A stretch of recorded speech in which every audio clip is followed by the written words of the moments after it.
आखिर फैक्ट्री में टोस्ट कैसे बनता है और टोस्ट बनाने में किसी जानवर की चर्बी का इस्तेमाल किया जाता है? दोस्तों, टोस्ट को बनाने के लिए सबसे पहले मैदा, शुगर और ईस्ट को सही मात्रा में एक साथ ब्लेंडर में डालकर इसको अच्छी तरह से मिक्स किया जाता है और मिक्स होने पर यह मिक्सचर आटे का रूप ले लेता है और मिक्सिंग के बाद मोल्डिंग प्रोसेस की शुरुआत की जाती है, जिसमें गूथे हुए आटे को मोल्ड में डालकर उसे अच्छे से बेक करने के लिए बेकिंग सेक्शन में भेजा जाता है, जहाँ बेकिंग की वजह से आटे का मिक्सचर ब्रेड का रूप ले लेता है। ये ब्रेड काफी सॉफ्ट होता है और इसीलिए इसे एक दिन तक ऐसे ही रखा जाता है और फिर अगले दिन इस ब्रेड को स्लाइडर में डालकर इसे एक प्रॉपर शेप में कटिंग किया जाता है और जब कटिंग हो जाती है तो वर्कर्स हाथों से ब्रेड के सभी स्लाइसेस को एक ट्रे में जमा करके फिर से दोबारा उस ट्रे को ट्रॉली में लोड करके बेकिंग के लिए भेज दिया जाता है, जहां पर इन्हें 90 डिग्री सेल्सियस पर 10 मिनट के लिए बेक किया जाता है। जब ये अच्छे तरीके से बेक हो जाते हैं तब इन्हें ठंडा होने के लिए रख दिया जाता है और इस तरह से टोस्ट बनकर तैयार हो जाता है। फिर इन्हें कन्वेयर बेल्ट पर डालकर पैकिंग एरिया में भेज दिया जाता है, जहां पर टोस्ट को पैक करके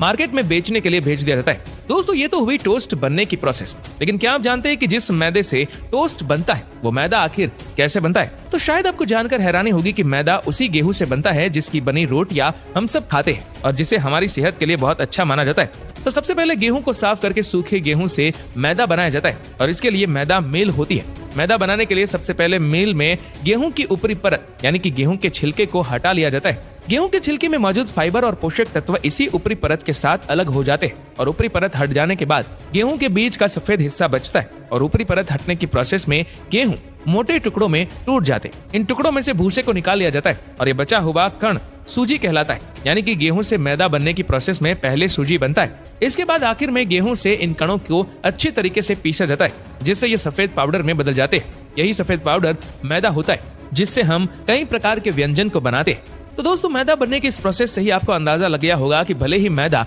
गेहूं से बनता है, लेकिन इसमें गेहूं के सभी पोषक तत्व नष्ट हो चुके होते हैं और इसमें फाइबर भी नहीं होता, जिसके कारण इसे खाने पर यह अच्छी तरीके से पच नहीं पाता और आंतों में जाकर चिपक जाते। और अगर मैदा जरूरत से ज्यादा खाया जाए तो पेट से संबंधित कई अन्य परेशानियां होने लगती है। इसीलिए मैदे का बहुत ज्यादा सेवन करने से हमें दूर ही रहना चाहिए।